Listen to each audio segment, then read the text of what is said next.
Okay, lesson number 11.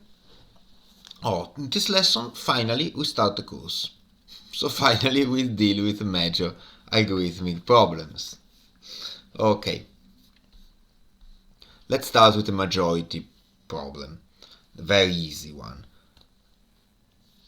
We have a procedure which majority, which takes as input a list of bool, so def majority L, and returns true if there is a majority of true, false if there is a tie or a majority of false. Okay, standard procedure. So standard way to solve it is a sequential algorithm. So we go through all the elements and we count them. So for x in L, if x, I don't need to write x equal true. I can write simply x because x is already true or false.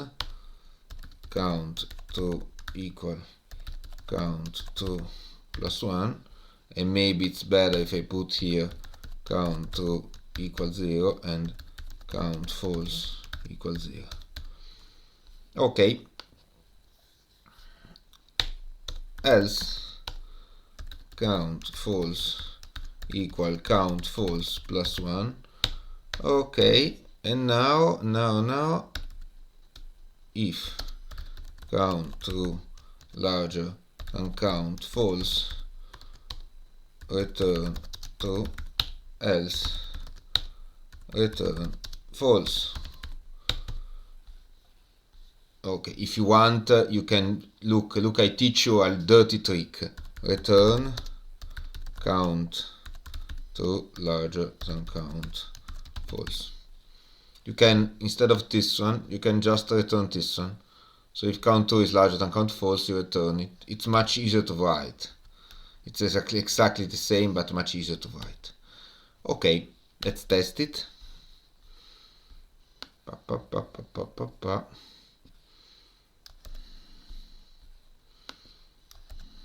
Oh, true. Okay, we can make some false.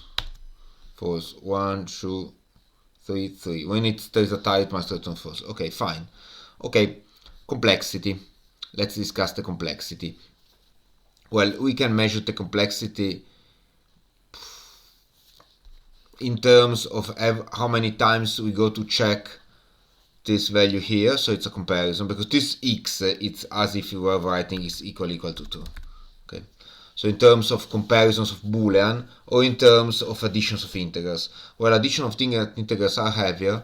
Well, anyway, the number of addition of integers or comparison of Boolean we're going to make is always the same. It's n. So the length of L. Okay, we're going to make n addition of integers or n comparison. Okay, is there a way to improve the computational complexity? Well, yes, actually. We don't need to count the true and the false because we know the length of L. So we could, for example, count only the true. Okay, and then we check whether count true is larger than the length of L divided by 2. Sorry. Does it work? False. And if I put here 2. Okay. So this one, I remind you, if length of L is even, so for example 6, it will be equal to 3, so strictly larger than 3. If length of L is 7, it will be equal to 3, so it must be at least 4. Yes, it's fine. Okay, it's exactly what we do. What is the complexity in this case? Well, in this case, the complexity changes. Okay, we can have the worst situation in which they are all true. So, and in this case, I make n additions, exactly as before. We can have a lucky situation in which there is not true at all, and they don't make any addition. Count true remains 0. In this case, the complexity is 0. So the complexity here depends on the data. It happens very often that your complexity does not depend only on the size of the data, which is pretty standard, but it depends also on how the data are organized. Okay? In these cases, we will examine the complexity in the worst case. Complexity in the worst case, in this situation is the case in which all are true, is still n. Okay? Complexity in the average case, which is the average of all the complexities basically, in this case is n divided by 2, because you can have the lucky case in which no true exists, so 0 complexity, and the very bad case in which all are true, so n complexity. So in this case, complexity in the average case is n divided by 2. You can make this algorithm also slightly different. There is also another way. Another way is this one. You find the majority, which is len of L divided by 2,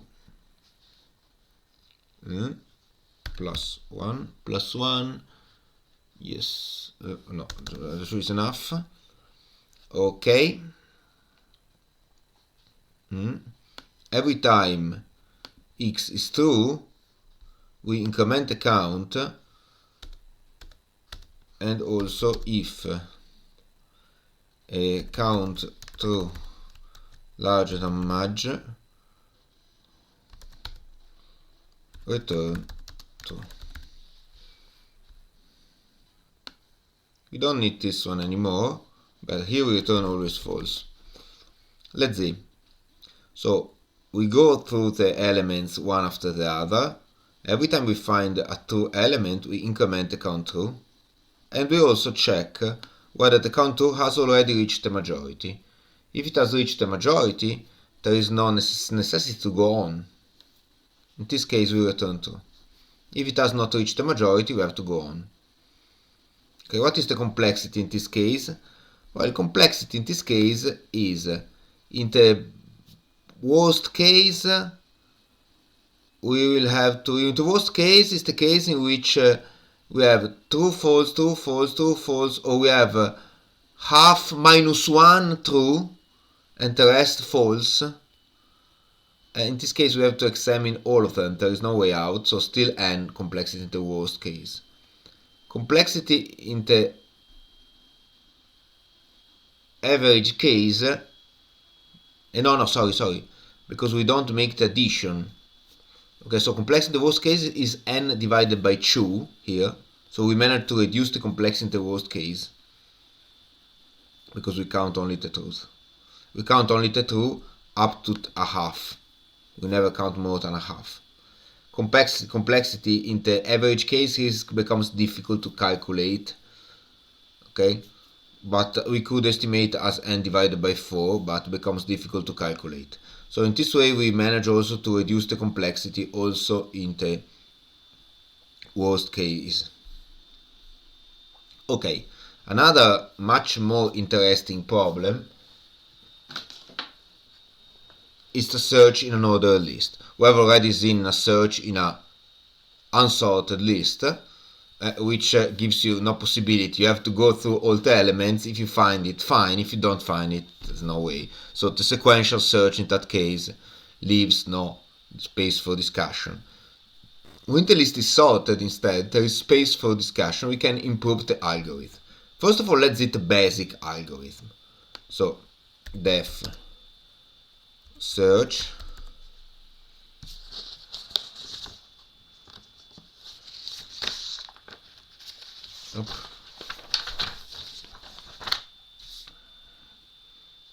we search x in L. Okay, we use the while loop because I have to find out which element is it, while I smaller than the length of L.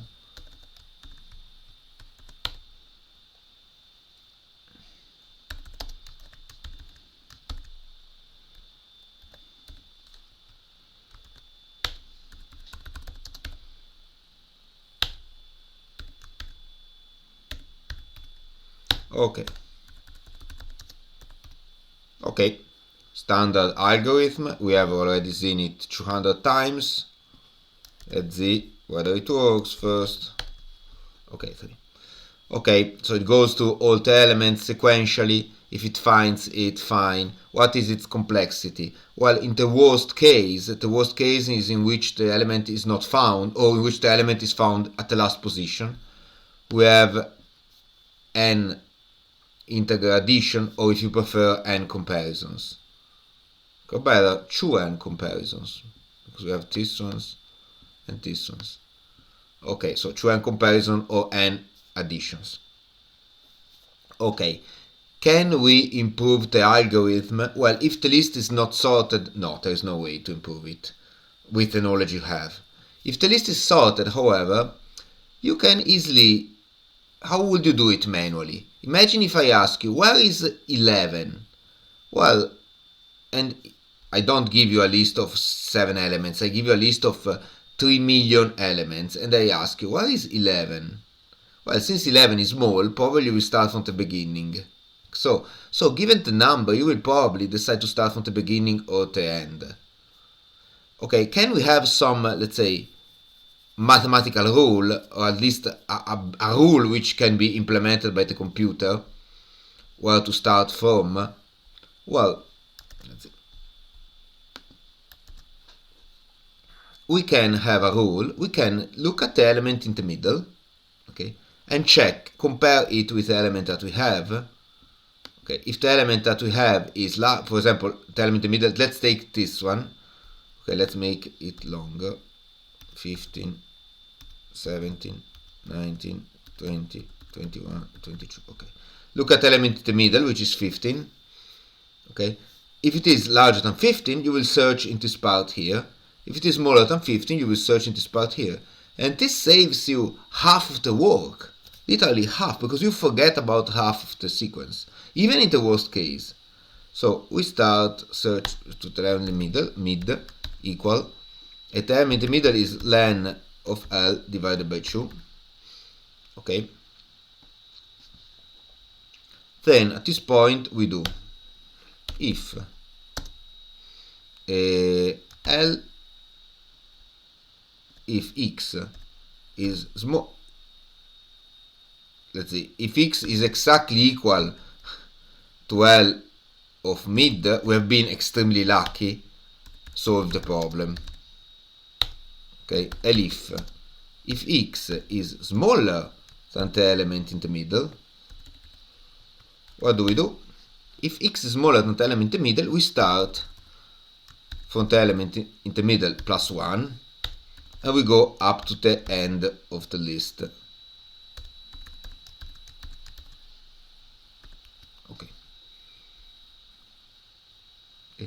Else, we start from the beginning of the list, and we go up to the element in the middle minus 1.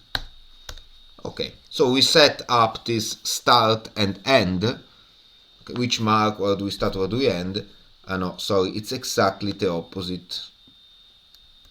It's exactly the opposite.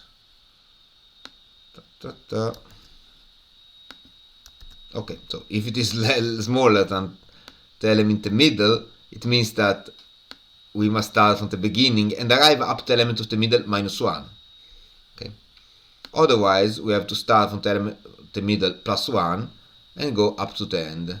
So if, for example, it's 20, it's larger than 15, so we have to start from this element here and go up to the end. Okay, so now instead of I equal start,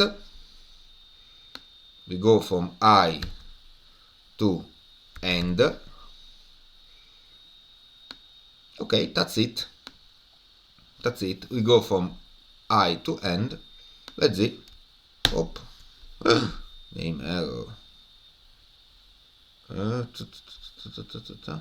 So it's capital X. I will never learn.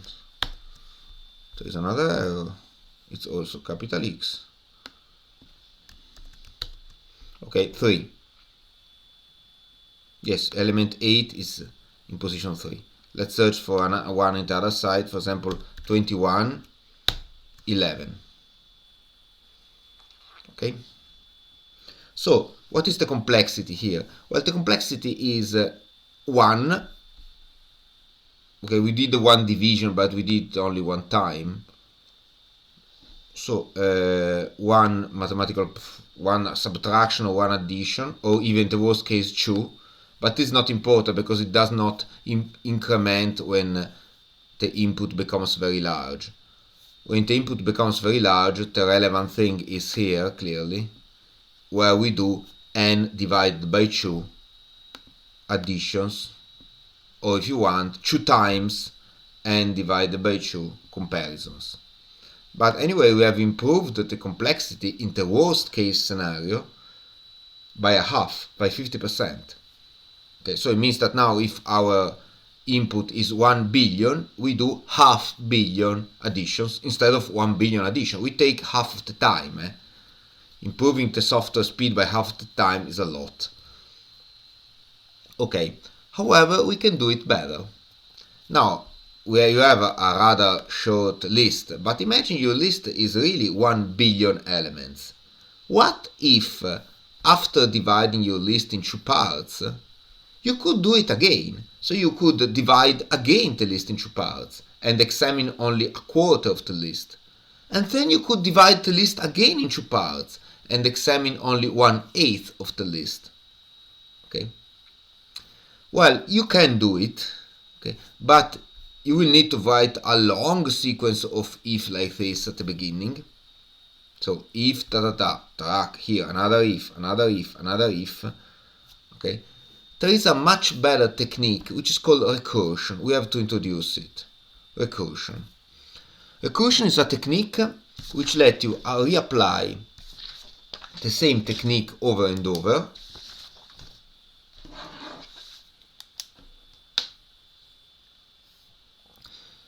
The same procedure over and over. Let's see. It will seem pretty strange. I will start with a basic example which has nothing to do with the original problem. Let's look at this procedure. Make odd. This is a procedure which takes number n. Okay. This procedure takes n, and if it is odd, it returns n. But if it is even, it divides n by 2, and then again, if it is odd, it returns n, and if it is even, and so on. So it's a procedure which repeats the same thing over and over, the same input. So takes n, if it is odd, it returns n, and that's it. If it is even, it divides it by 2. And then again, if it is odd, it returns n. If it is even, it divides it by 2. And then again, if it is odd, it returns n. If it is even, it divides it by 2. So if it is even, it reapplies the same procedure over and over. Let's see how can we write. If n divided by 2 is not 0. This, I remind you, is to checks whether n is odd. Okay. In this case, it returns n. And that's it. Else. So, if it is not odd, what should it do? Well, it should divide n by 2 and then reapply the function make odd, which is exactly what we are going to do. Look. Return make odd of n divided by 2. Finish. So this instruction may seem to many of you completely crazy because the function is calling itself. I repeat, the function is called recursion. Okay. Several modern programming language can do it. Old programming language could not do it. It was unbelievable. But modern programming language could do it, and it means exactly what you mean in English. So you return the result of make odd reapplied to n divided by 2. Please pay attention, because when you reapply make odd to n divided by 2, it means that in theory, if n is a multiple of 4, it needs to reapply it again. So you don't know how many times you're going to reapply it. Okay, let's see. For example, print make odd. Well, I put an odd number, it shall return it immediately, 7. Just to check how many times the procedure is applied, let's see, print procedure is called, is, let's say, run with n equal, and here we put the value of n. So procedure is run with n equals 7, and the result is 7. Let's apply it with 10, okay, which is even, so it will reapply itself. So you can see procedure is run with n equal 10, procedure is run with n equal 5. Let's apply it to 40. Procedure is run with n equal 40. You can see this procedure has called itself with n20, then it has called itself with n10, then it has called itself with n5. Try with 3, 5, 8, 4. Okay, the procedure has called itself several times. Okay. Obviously, the best results are with power of 2. Okay, 2048. Okay, so this is a recursive procedure, so a recursion, a procedure which calls itself. Okay. Well, obviously, it must find a way to stop it. If it goes on calling itself forever, it will never stop, okay, which is not nice. Okay. Now, why all this talk about recursion? Well, because if you look here, what we are trying to do, we are trying to do exactly the same way. We will now split the string into parts, check whether the element that we want is on the left or on the right, and then do it again. Split the remaining string into parts, check whether the element that we want is on the left or on the right, and then do it again. Split the remaining strings into parts. Well, in this case, the element that we want is here. Finish. Okay? So, we will use recursion to implement this algorithm, but in which not only the split is done one time, but in which the split is done continuously. We'll go on splitting until, split after split, what remains is just a single element, so a list with a single element. In that case, if the element is that one, very well. If the element is not that one, it's not the right one. For example, let's apply it to 19. Okay, so I will split it here. 19 is larger, so we consider this one. Okay. Then I will split it, let's say here. 9 in this case is not smaller or equal, so we consider this one. Okay. Then I will split it here. In this case 19 is larger, so we consider, let's say, this one. Okay. Now I will split either here or here. So let's suppose I split here. So 19 is larger, so it's this one. In this case I have a one slot only list.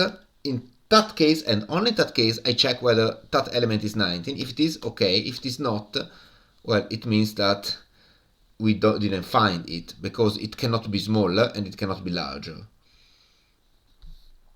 Okay, let's implement it. I copy part. Oh no, let's redefine it completely. Def search L, X return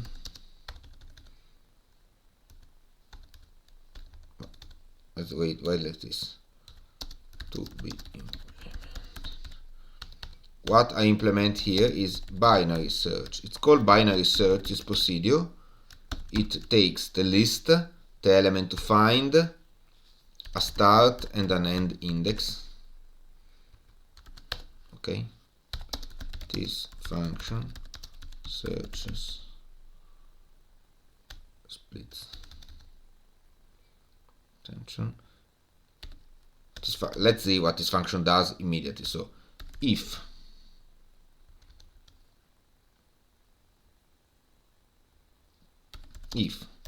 start Well, let's implement it exactly as before. So we don't write anything new. Look, I just copy here. Want to see. Okay. This time, however, the point in the middle is not len divided by 2, but it's the point in the middle between start and end. So it's start plus end divided by 2. Okay. If x is exactly it, return it.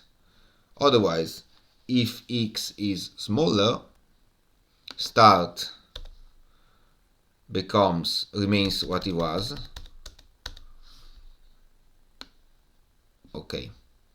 The new end becomes the point in the middle minus 1, and we return binary search of L, X, start mid minus 1. Okay, we don't need to write like this.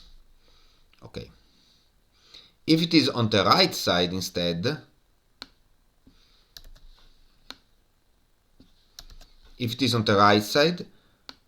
we start from mid plus 1 and go up to the end. Okay, if it is on the left side, we will search from the element of the start up to mid minus 1. If it is on the right side, we will search from mid plus 1 up to the end. It's exactly what I did here. Okay. The only difference is that I have to check here in the case in which start is equal to end. Here, start is equal to end, and the element was not there. Because I check whether it's, in this case, the mid is equal to end and it's equal to mid. And the element was not there, so it is not in L. So return minus 1. Okay. So we check whether the element is, for a very lucky case, exactly in the position in the middle. If it is, we return it, that's it.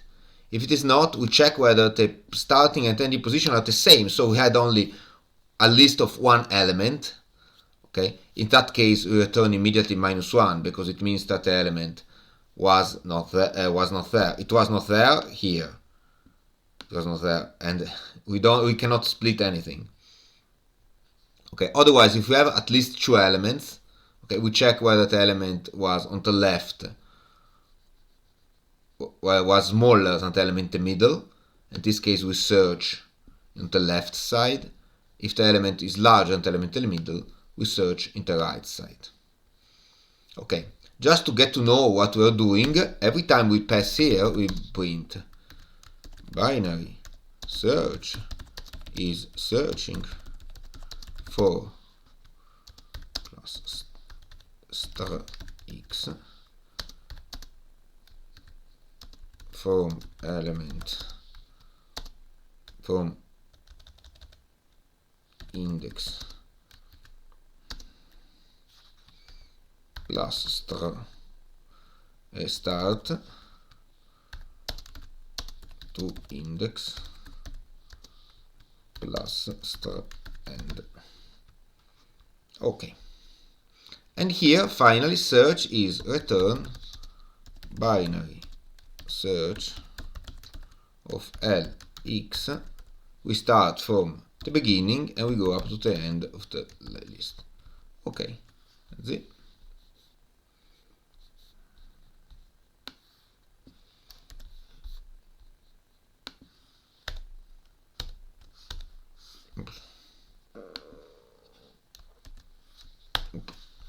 Okay, binary search is searching for 19 from index 0, which is this one, to index 13, which is this one. Okay, it probably catches one of the 2 here in the middle. For sure it's smaller, so it will search in this part. So binary search is searching for 19 from index 7, so 0, 1, 2, 3, 4, 5, 6, 7. So from this one to index 13. Okay, then it will catch probably this 20 here, 20 as element in the middle.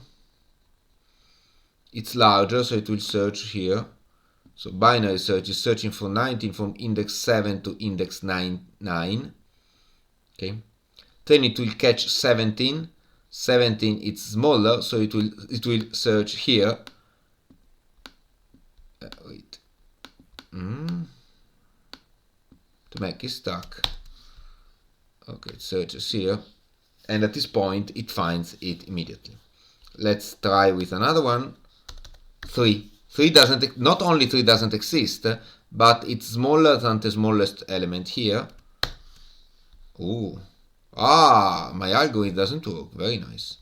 Let's try with 5. Okay, with 5 it works. It starts from 0 to 13.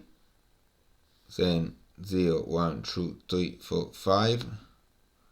So it catches this one. It's smaller than it, so it searches in this area here from 0 to 5. Then, why does it suddenly search from 0 to 1? Because it takes this one. This 7 here, it's smaller, so it searches from 0 to 1, so 4 and 5. Then it takes 4, it's larger, so it searches, okay, and 4. What about 4? 0 to 13, yes.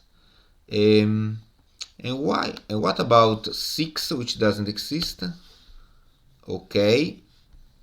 When it arrives at 5, 5, okay, it stops. And what about 25?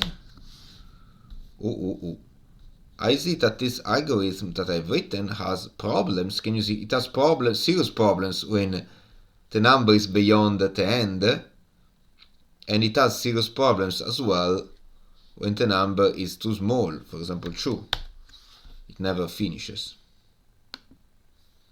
Okay, so we have to fix these 2 issues now. So let's see. First of all, the easy one. Why, when it's 25, it gives me an error? Look, start searching from 0 to 13. Fine.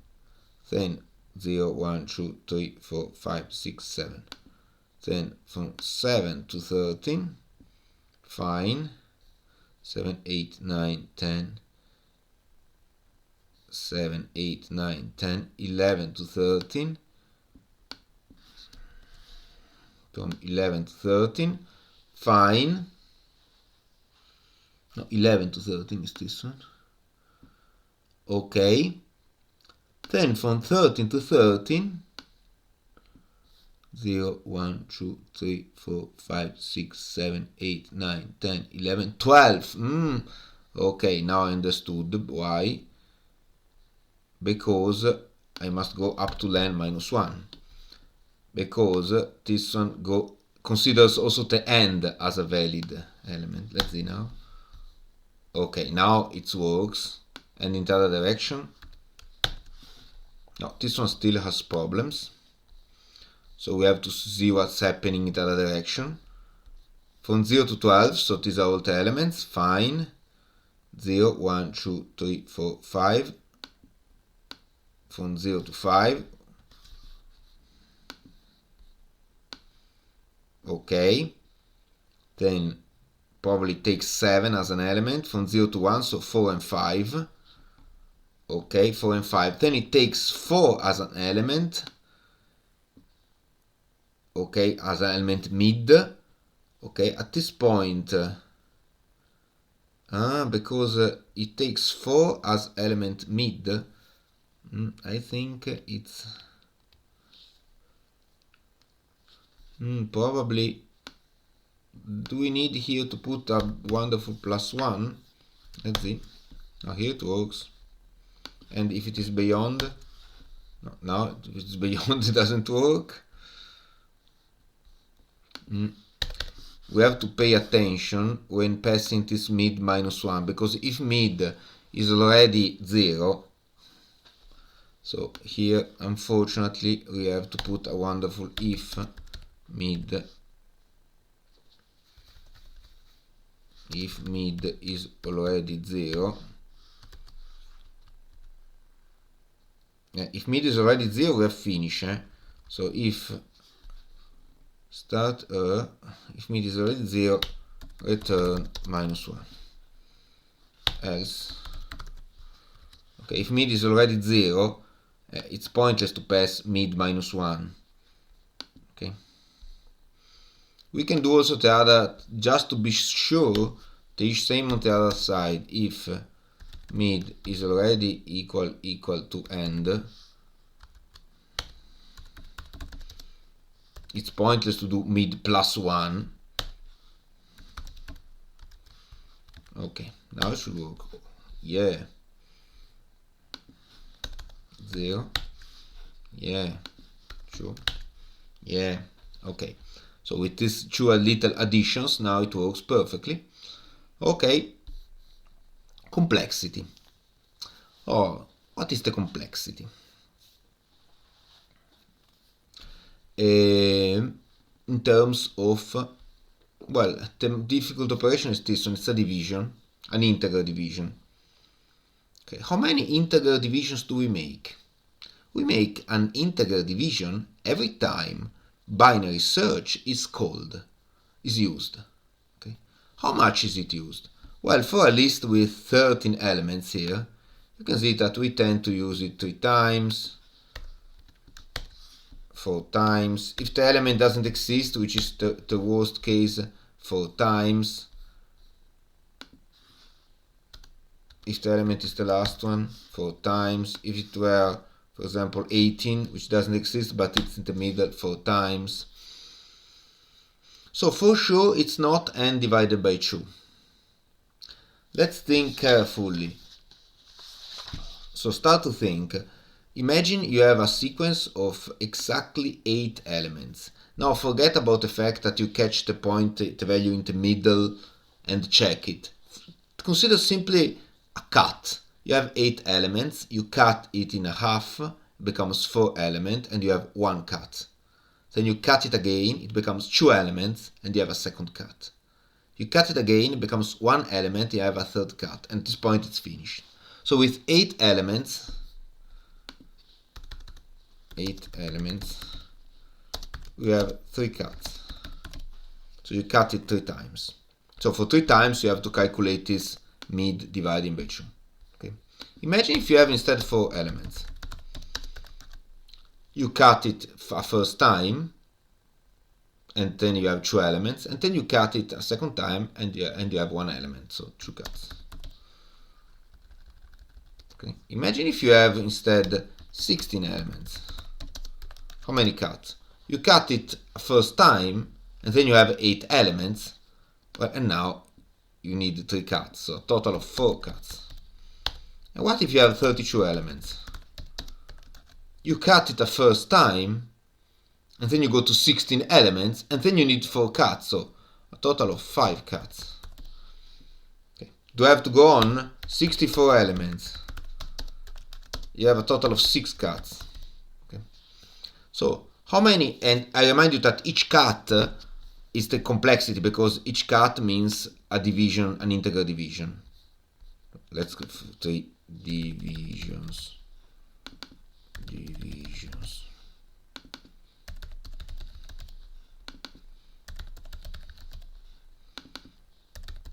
So can you deduce what is the complexity for n elements? How many divisions do you need? Well, if you have any remembrance from the 3rd year of high school, you would have seen the logarithms. Look, if the number of elements is 2 to the power of 64, what is 2, 4, 8, 16, 32, 6. 2 to the power of 6 elements. This is 64, 6 divisions. This is 2 to the power of 5, 2 to the power of 4, 2 to the power of 3, 2 to the power of 2. Okay, so the number of division is this exponent here. So for n elements, you need log 2 divisions. Or better, let me write it in a more mathematical way.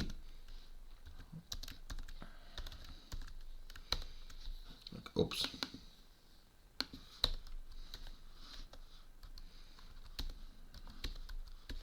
Some spaces.